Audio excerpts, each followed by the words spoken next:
Hello students, matrix के lecture 2 में स्वागत है आज आप लोगों का। मैं पंकज सिंह और स्वागत है आप लोगों का ब्लेस एकेडमी के यूट्यूब चैनल पे। तो आज हम लोग बात करेंगे मैट्रिक्स के पहले लेक्चर में जितना हम लोग पढ़ चुके हैं उसके आगे। फर्स्ट लेक्चर में मैंने बता दिया था मैट्रिक्स के डेफिनेशंस के बारे में, ऑर्डर्स के बारे में, रो कॉलम्स, इन जो टर्मिनोलॉजी होता है उन सारी चीज़ों के बारे में मैंने बता दिया था। ऑर्डर्स से जो नंबर ऑफ एलिमेंट्स पता लगाया जाता है वो बता दिया था। अगर मेरे पास एलिमेंट्स हैं तो ऑर्डर्स क्या क्या होंगे वो चीज़, इन सारी चीज़ों के बारे में मैंने जिक्र कर लिया था। एक बार लाइव करा देते हैं। जैसे अगर हमारे पास कोई मैट्रिक्स है, पहले तो हम आपको बता दें कि ये जो एलिमेंट है आपको, जैसे मैंने लिखा AIJ, तो ये चीज़ एक बार फिर से हमने लाइव करा देते चूँकि हमको इसका ज़रूरत पड़ेगा। तो AIJ क्या रिप्रेजेंट करता है? ये AIJ रिप्रेजेंट करता है element of ith row and jth columns. तो यहाँ पे बता दें represents an element of ith row and jth column. Okay, ये आयवे पंक्ति एवं जिह्वे स्तंभ के अवयव को सूचित करता है। क्लियर ना? सूचित करता है। चलिए, इतना तो हमको पता है। अब मैंने अगर बात करी A1 2 की, तो आप बता देंगे ना कि ये फर्स्ट रो और सेकंड कॉलम का एलिमेंट है। सिमिलरली अगर मैंने बात करी A2 1, तो आप बता देंगे तुरंत कि सेकंड रो फर्स्ट कॉलम का एलिमेंट है। अगर मैंने बात करी Mn, अगर मैंने ऐसे लिख दिया तो बता देंगे mth row and nth column का एलिमेंट है। तो ये सब चीजें आपको बताया जा चुका है, आपको मालूम भी है। अब बात करेंगे थोड़ा सा, हम आपको याद दिला दें कि अगर किसी मैट्रिक्स में 12 एलिमेंट्स हैं, जैसे आपको तो पहले ये पता है ना कि अगर किसी मैट्रिक्स के ऑर्डर अगर m/n है तो उसमें नंबर ऑफ एलिमेंट्स जो होता है वो mn होता है। यहाँ से पता चल जाता है, दोनों का प्रोडक्ट निकाल लिया जाता है। तो अगर किसी मैट्रिक्स में, यहाँ पे मैंने बोला किसी मैट्रिक्स का ऑर्डर अगर 2/3 है तो उसके एलिमेंट्स की संख्या हमको पता चल जाता है 3 2 6। ये तो पता है, लेकिन अब इसके थोड़ा सा हम रिवर्स प्रोसेस पे जाते हैं कि अगर किसी मैट्रिक्स का मेरे पास एलिमेंट्स की संख्या पता हो और मुझे ऑर्डर पता करना हो तो कैसे पता करेंगे। जैसे मैंने बोला कि अगर कोई मैट्रिक्स में मेरे पास 12 एलिमेंट्स हैं, ओके, किसी मैट्रिक्स के 12 एलिमेंट्स हैं, मैट्रिक्स में 12 एलिमेंट्स हैं, तो उसके क्या क्या पॉसिबल ऑर्डर्स हो सकते हैं। अगर मुझे इसकी जानकारी लेनी होगी तो हम कैसे लेंगे? तो ध्यान दीजिए, अभी तो एक चीज आपको पता चला कि ऑर्डर अगर m/n है, मतलब दोनों का प्रोडक्ट जब हम निकाल लेते हैं तो ये mn जो होता है वो टोटल नंबर ऑफ एलिमेंट्स को रिप्रेजेंट करता है, कुल अवयवों की संख्या को निरूपित करता है। तो ये रिलेशन हमको पता है। इसका मतलब कि mn जो है जिन दो संख्याओं का प्रोडक्ट है, अगर उसी तरीके से दो संख्याओं के दो काउंटिंग नंबर्स, नेचुरल नंबर्स, देखेंगे कि किन दो नेचुरल नंबर्स का प्रोडक्ट 12 आता है। जिन दो नेचुरल नंबर्स का प्रोडक्ट 12 आएगा वो सारे हम प्रोडक्ट को देख लेंगे कौन कौन से वो प्रोडक्ट हैं। अब वो सारे प्रोडक्ट हमारे पॉसिबल ऑर्डर्स के रूप में काउंट कर लिए जाएंगे। जैसे मैंने बोला 12, दो ही काउंटिंग नंबर्स ले रहे हैं, पहली बात बता दे, 3 नहीं लेना है, 3 सेलेक्ट नहीं करना, क्योंकि ऑर्डर में हमको m/n चाहिए। दो एलिमेंट्स का प्रोडक्ट यहाँ पे, दो एलिमेंट्स का हम लोग क्रॉस यहाँ पे दिखाते हैं, ठीक है। तो मैंने यहाँ पे, वो भी काउंटिंग नंबर्स, नेचुरल नंबर, तो मैंने यहाँ पे बोला 12 को किन दो नंबर्स का प्रोडक्ट हम लें तो 12 हमको मिल जाएगा। तो हमको पता है कि 1 और 12 का प्रोडक्ट अगर लेंगे तो कितना हो जाएगा 12। अगर हम यहाँ पे 12 यहाँ पे क्रॉस 1 करेंगे तो हमको मिल जाएगा 12। अगर हमको यहाँ पे 2 × 6 करेंगे तो मिल जाएगा 12। अगर हमको 6 क्रॉस 2 करेंगे तब भी मिल जाएगा 12। अगर हम यहाँ पे 3 × 4 कर देंगे तब भी मिल जाएगा 12। और अगर हम 4 × 3 कर दें तब भी मिल जाएगा 12, है ना। तो यहाँ पे आपने क्या देखा कि 12 किन दो काउंटिंग नंबर्स का प्रोडक्ट है। तो आपने क्या देखा, 1 और 12 का प्रोडक्ट है, 12 और 1 का भी प्रोडक्ट है। अगर आप देखेंगे 2 × 6 और 6 × 2 दोनों का वैल्यू 12 आएगा। आपने देखा 3 × 4 4 × 3 दोनों का प्रोडक्ट क्या आएगा, 12 आएगा। इट मींस क्या, यहाँ से आपने कंक्लूजन निकाला कि जो 12 एलिमेंट्स वाले मैट्रिक्स हैं, अगर कोई मैट्रिक्स है जिसमें 12 एलिमेंट्स हैं तो उसका पॉसिबल ऑर्डर्स क्या क्या हो सकता है। इट कैन हैव 1/12, 12/1, 2/6, 6/2, 3/4, 4/3, मतलब इसमें से कोई भी एक ऑर्डर हो सकता है उस मैट्रिक्स का जिसमें 12 एलिमेंट्स हैं। अगर हमने बात करी कि किसी मैट्रिक्स में 5 एलिमेंट्स हैं, ओके, तो 5 एलिमेंट्स हैं तो उसके पॉसिबल ऑर्डर्स क्या क्या हो सकते हैं, ठीक है। तो हम यहाँ पे क्या बात करेंगे, देखेंगे कि 5 को किन दो काउंटिंग नंबर्स के प्रोडक्ट के बारे में, ऐसे प्रोडक्ट के रूप में हम इसको रिप्रेजेंट कर सकते हैं। तो हमने यहाँ पे क्या बोला, 1 क्रॉस 5, 5 क्रॉस ऑल। क्या और भी कुछ हो सकता है क्या, नहीं हो सकता है। तो इसका मतलब कि 5 के जो 5 एलिमेंट्स वाले मैट्रिक्स, वो मैट्रिक्स जिसमें 5 एलिमेंट्स हैं, उसके पॉसिबल ऑर्डर्स, संभव क्रम, संभव कोटियां क्या क्या हो सकती हैं, 1/5 हो सकता है या 5/1 हो सकता है। सिमिलरली अगर हम आपसे बोले कि किसी मैट्रिक्स में अगर 8 एलिमेंट है, तो इस मैट्रिक्स जिसमें 8 एलिमेंट्स है उसका पॉसिबल ऑर्डर्स क्या क्या हो सकता है, तो आप आसानी से बता सकते हैं। क्या यहाँ पे लिख सकते हैं आप 1 क्रॉस 2, 1 क्रॉस 8, आप लिख सकते हैं 8 क्रॉस 1, आप लिख सकते हैं 2 क्रॉस 4, आप लिख सकते हैं 4 क्रॉस 2। कुछ और भी लिख सकते हैं, नहीं, कुछ नहीं लिख सकते हैं। मतलब ये 8 एलिमेंट्स वाला जो मैट्रिक्स है उसका पॉसिबल ऑर्डर क्या क्या हो सकता है, उसका पॉसिबल ऑर्डर हो सकता है 1/8, 8/1, 2/4, 4/2। तो इस तरह से आपने देखा कि अगर किसी मैट्रिक्स का ऑर्डर पता है हमको और मुझे अगर उसके एलिमेंट्स की संख्या पता करनी है तो हम खट से पता कर लेंगे। और बिल्कुल उसके अगर हम रिवर्स प्रोसेस की बात करें कि अगर किसी मैट्रिक्स का ऑर्डर हमको निकालना हो और एलिमेंट्स पता हो, है ना, अगर किसी मैट्रिक्स का एलिमेंट्स पता हो कि उसमें 24 एलिमेंट्स हैं, 13 एलिमेंट्स हैं, 11 एलिमेंट्स हैं, 10 एलिमेंट्स हैं, चाहे जो हो, अगर हमको ये एलिमेंट्स पता हो तो हम उसके क्या क्या पॉसिबल ऑर्डर्स हो सकते हैं ये भी बता सकते हैं आसानी से। तो अब आप बात करते हैं हम इसके आगे कंस्ट्रक्शन की। कहता है कि construct a matrix whose elements aij is given by something, are given by something। तो वहां पे कंस्ट्रक्शन हमको दिखाना होता है मैट्रिक्स का। जैसे मैंने बोला कि एक 2/3 ऑर्डर के मैट्रिक्स की रचना कीजिए आप, जिसका एलिमेंट i प्लस जे है, ओके। तो ये जो aij ये जनरल एलिमेंट्स को रिप्रेजेंट कर रहा है, क्लियर ना। aij किसको रिप्रेजेंट करता है, जनरल एलिमेंट्स को। अब ये कह रहा है कि हमको 2/3 ऑर्डर का एक मैट्रिक्स की रचना करना है, ठीक है, जिसका aij, जिसके एलिमेंट्स क्या है, aij is equal to i plus j. Construct a matrix of order 2/3 whose elements are given by aij is equal to i plus j। तो हम क्या करते हैं, सबसे पहले 2/3 ऑर्डर के एक मैट्रिक्स की कल्पना करते हैं कि वो किस प्रकार का होगा। तो हम यहाँ पे सपोज कर लेते हैं a, ओके, और हम क्या 2/3 ऑर्डर का है, 2/3 ऑर्डर का है, तो 2 ठो रो और क्या होगा, 3 ठो कॉलम होगा। तो 2 रो और 3 कॉलम्स का जो पोजीशन होगा एलिमेंट्स का, उसमें मतलब 2/3 ऑर्डर के मैट्रिक्स में जो एलिमेंट्स का पोजीशन होगा वो क्या होगा, 1 2 3 1 2 3। देख लीजिए ये क्या 2 ठो रो हुआ और ये 3 कॉलम्स हो गए, 3 कॉलम्स हो गए।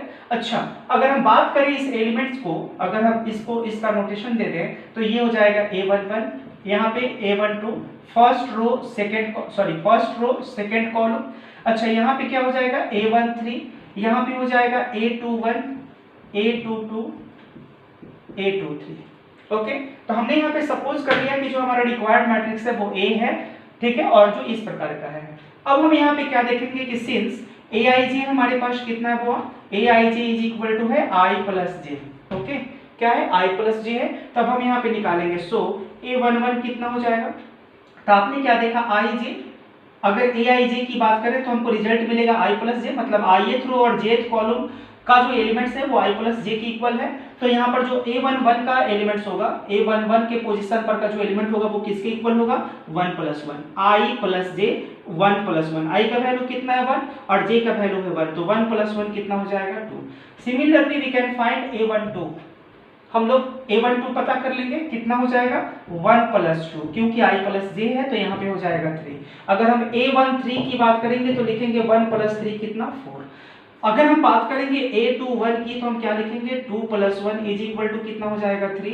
अगर हम a22 की बात करेंगे तो लिखेंगे 2 प्लस 2 इज इक्वल टू 4, और अगर हम a23 की बात करेंगे तो हम लिखेंगे 2 प्लस 3 इज इक्वल टू 5। इस तरह से हम सारे एलिमेंट्स को पता कर लेंगे और हम रिजल्ट दे देंगे a का, लिखेंगे यहाँ पे hence a is equal to कितना हो जाएगा यहाँ पे जो भी एलिमेंट्स है उसके पोजीशन पर उसका वैल्यू लिख देंगे। तो यहाँ पर A11 की जगह पर कितना 2, A12 की जगह पर कितना 3, A13 की जगह पर कितना 4 और A21 की जगह पर 3, A22 की जगह पर 4 और A23 की जगह पर 5। क्लियर? तो इस तरह से अगर किसी मैट्रिक्स की रचना करने की बात करें और हमको अगर एलिमेंट्स का जनरल फॉर्म पता है तो हम मैट्रिक्स का निर्माण कर सकते हैं बहुत आसानी से। आइए हम लोग देखते हैं लोग नेक्स्ट क्वेश्चन। मैंने ले लिया construct a 3/2 matrix whose elements are given by aij is equal to 2i minus j। 3/2 क्रम के एक अवयव की रचना करना है हमको जहां aij कितना है 2i minus j है। तो हम सबसे पहले यहाँ पे क्या कर लेंगे, यहाँ पे लेट कर लेंगे, let a is equal to कितने ऑर्डर का मैट्रिक्स मुझे लेना है 3/2 ऑर्डर का मैट्रिक्स लेना है। कितने ऑर्डर का? 2/3। पहली बात बता दें यहाँ पर कि जो मैट्रिक्स A है यहाँ पर a matrix has 2 rows and 3 columns. कितने रोज है? 2 रोज है और 3 कॉलम्स। ठीक है, पंक्ति स्तंभ। तो मैंने यहाँ पे एक ले लिया, यहाँ पे देख लीजिए 3/2 ऑर्डर है, मैंने 2/3 लिख दिया है 3/2। ओके, तो matrix has 3 rows and 2 columns, है ना। ओके, तो 3/2 ऑर्डर का मैट्रिक्स जो है तो हमको कितने रोज चाहिए 3 रोज चाहिए एंड 2 कॉलम्स चाहिए।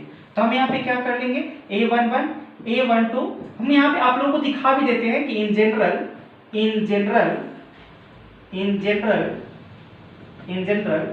Matrix of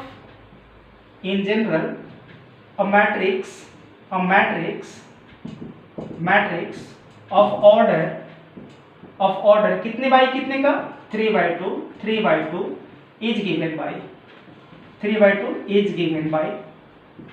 given by a is equal to कितना A11 A12 A21 A22 A31 A32।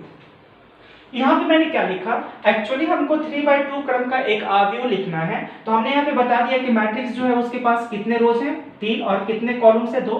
तो यहाँ पर 3/2 ऑर्डर का हो गया। तो 3/2 ऑर्डर मैट्रिक्स का जो व्यापक रूप होता है, जो जनरल फॉर्म होता है, वो क्या होता है इस तरह से। तो मैंने लिख दिया इन जनरल जो सामान्यतः जो हम लोग 3/2 ऑर्डर का मैट्रिक्स लिखते हैं वो किस तरह का लिखते हैं, a matrix of order 3/2 is given bye something.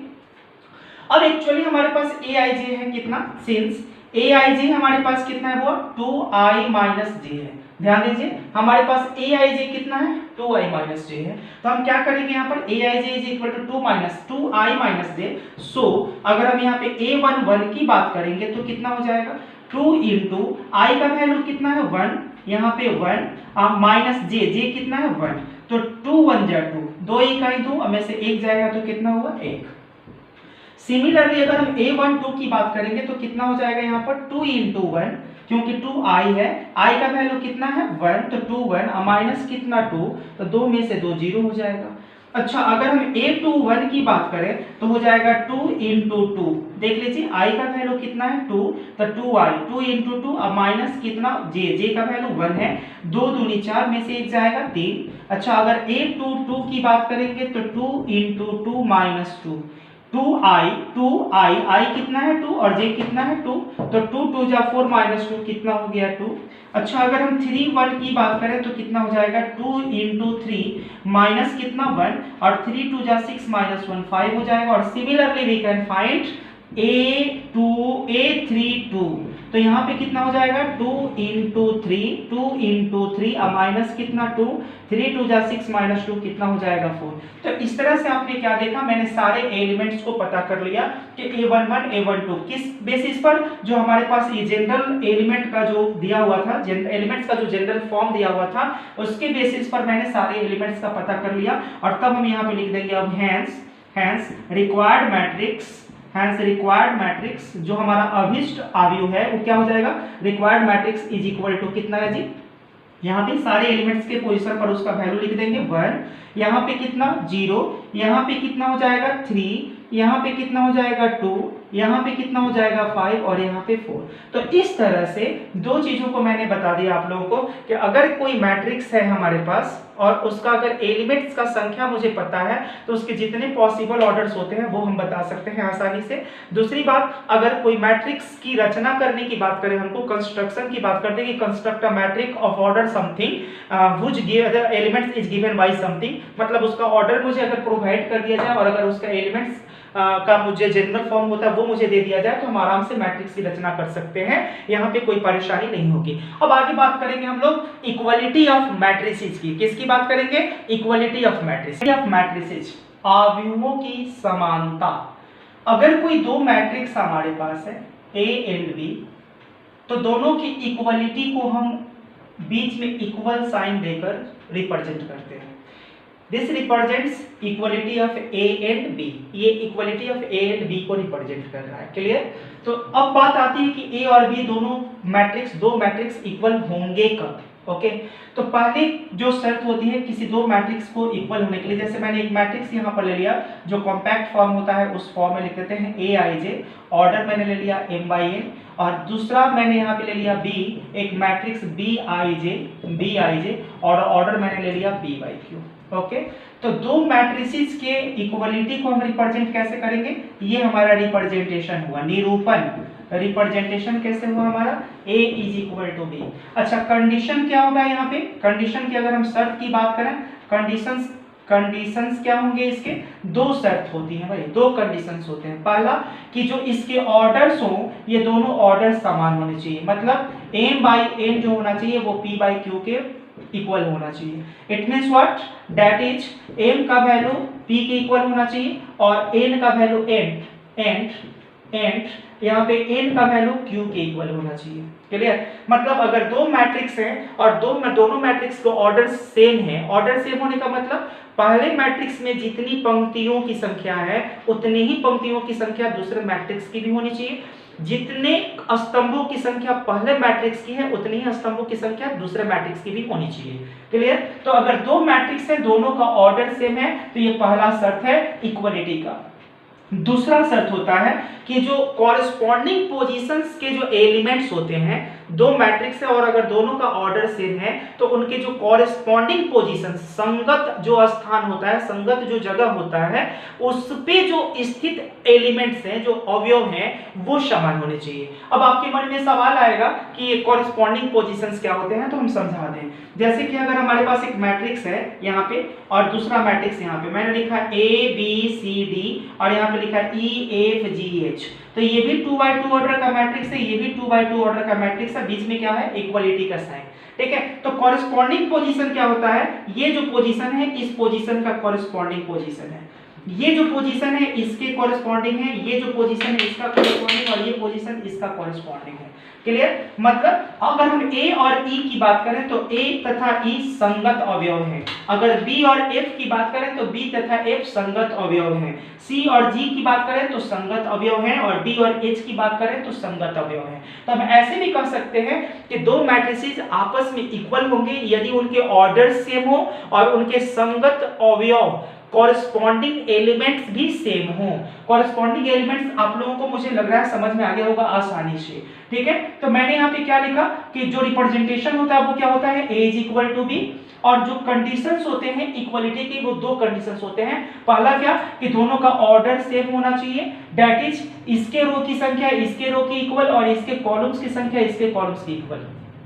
ठीक है, दूसरा कंडीशन क्या होता है? जो कॉरेस्पॉन्डिंग एलिमेंट्स हैं या यूं कहें कि जो कॉरेस्पॉन्डिंग पोजीशंस के एलिमेंट्स हैं, संगत स्थान वाले जो अवयव हैं वो समान होंगे। तो उसको हम कैसे लिखेंगे? A I J is equal to B I J for all I and J, मतलब i और j के सभी मानों के लिए ये ए आई जे जो होगा वो बी आई जे के क्या होगा? इक्वल होगा। तो ये दो शर्तें होती हैं इक्वलिटी की। अब जैसे मैंने बोला अगर एक मैट्रिक्स है A, अगर मैंने लिखा यहाँ पर x 2 -3y एंड b, अगर मैंने यहाँ पे बोला b, मैंने लिख दिया 4 2 -3 और 6 कर दिया मैंने। ओके, और मैंने बोला कि a and b are equals. Okay, a और b जो है दोनों इक्वल्स हैं, then find the value of x and y, तब हमको x और y का वैल्यू पता करना है। तो पहली तो बात हम बता दें कि ए और बी जब इक्वल है तो हम यहाँ पर बता दें कि according to question A is equal to B, और जब A is equal to B then imply, यहाँ पे देख लीजिए एक्स टू ए का value -3y is equal to, यहाँ पे बी का वैल्यू कितना हो जाएगा 4 2 -3 6, है ना।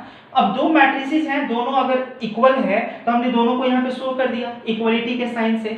अब हमको पता है कि इक्वलिटी तब डिफाइंड होता है when both have same orders, जब दोनों के ऑर्डर सेम होते हैं and corresponding elements are equal, जो कॉरेस्पॉन्डिंग एलिमेंट्स होते हैं वो इक्वल होते हैं। तो इसके कॉरेस्पॉन्डिंग कौन होगा, ये 2 का 2, देखिए दोनों सेम है, कोई लफड़ा नहीं है। -3 के कॉरेस्पॉन्डिंग, तो ये दोनों सेम है, कोई लफड़ा नहीं।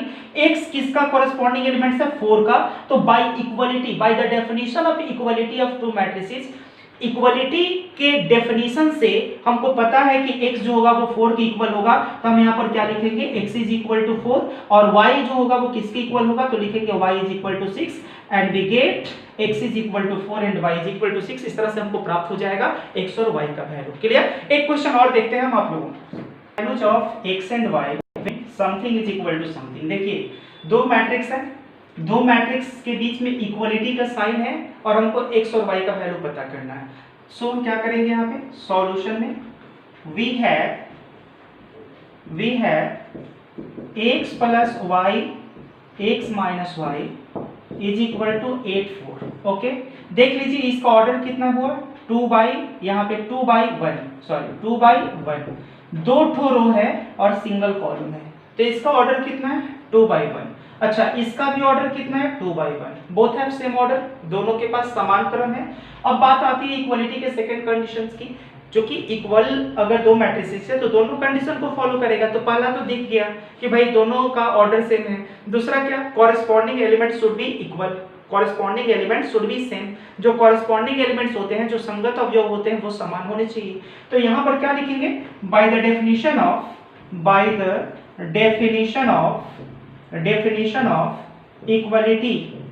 Equality of to matrices, by the definition of equality of to matrices, दो मैट्रिसेस के इक्वलिटी की परिभाषा से। क्लियर। वी गेट हमको यहाँ पे क्या रिजल्ट मिलेगा, जो x प्लस y है वो किसके इक्वल होगा, कॉरेस्पॉन्डिंग एलिमेंट्स इक्वल होता है ना, तो x प्लस y किसके इक्वल होगा 8 and x minus y is equal to कितना 4। देखिए इसके equal equation second, and now we have to solve these equations and we get x and y। हमको यहाँ पे दोनों को सॉल्व करना है और x y हमको प्राप्त हो जाता है। तो हम क्या करेंगे, दोनों को क्या करेंगे, ऐड कर देंगे। यहाँ पे एडिंग, जैसे हम एडिंग करेंगे तो क्या हो जाएगा, ये दोनों कैंसिल और यहाँ पे होगा 2x 8 4 12। ये तो आसान है ना, ये तो आप कर ही सकते हैं, आसानी से कर सकते हैं। अच्छा, then x is equal to कितना हो जाएगा 6। अच्छा, putting this value of x, यहाँ पर value of x in any one of कहता है इक्वेशन फर्स्ट एंड सेकंड, किसी भी एक में पुट करेंगे और y का वैल्यू निकाल लेंगे। तो हमने फर्स्ट में यहाँ पे पुट किया, यहाँ पे पुटिंग किसमें, x is equal to 6 in first, मैंने फर्स्ट में पुट किया और हमको क्या मिल जाएगा, देख लीजिए x का वैल्यू कितना है 6 plus y is equal to 8, so y is equal to 8 minus 6, right transpose कर देंगे 2, और इस तरह से देखिए हमको x का वैल्यू कितना मिल गया 6 एंड y का वैल्यू कितना मिल गया 2। तो इस तरह से हम लोगों ने इक्वलिटी भी पढ़ लिया। तो आज इस वीडियो में हम लोग एक बार समअप कर लेते हैं कि हमने क्या बताया। आज मैंने बताया कि अगर कोई मैट्रिसेस है उसका ऑर्डर हमको पता है और अगर लिमिट्स पता है, नंबर ऑफ एलिमेंट्स पता है, तो हम उसके ऑर्डर्स, जो भी पॉसिबल ऑर्डर्स हैं उसका पता लगा सकते हैं आसानी से। दूसरी बात, अगर हमारे पास कंस्ट्रक्शन की बात की जाए, अगर बोला जाए कि कंस्ट्रक्ट मैट्रिक्स ऑफ 2/3 एलिमेंट्स या 2/3 ऑर्डर और 3/2 ऑर्डर्स और m/n ऑर्डर्स, जो भी बोला जाए, और उसमें अगर उसका जनरल फॉर्म्स दिया जाए, एलिमेंट्स का जनरल फॉर्म दिया जाए, तो हम आसानी से वहां पे पता लगा सकते हैं, कंस्ट्रक्ट कर सकते हैं। ठीक है, ऐसे क्वेश्चंस की बात कर सकते हैं। उसके बाद मैंने बात करी इक्वलिटी ऑफ मैट्रिसेस की, two matrices are said to be equal if they have same order and they have same corresponding elements. दो मैट्रिसेस सेम कहलाएंगे अगर दोनों के ऑर्डर सेम हो और दोनों के कॉरेस्पॉन्डिंग एलिमेंट्स सेम हो। आज की वीडियो में इतना ही, मिलते हैं फिर नेक्स्ट वीडियो में नेक्स्ट टॉपिक के साथ। Thank you.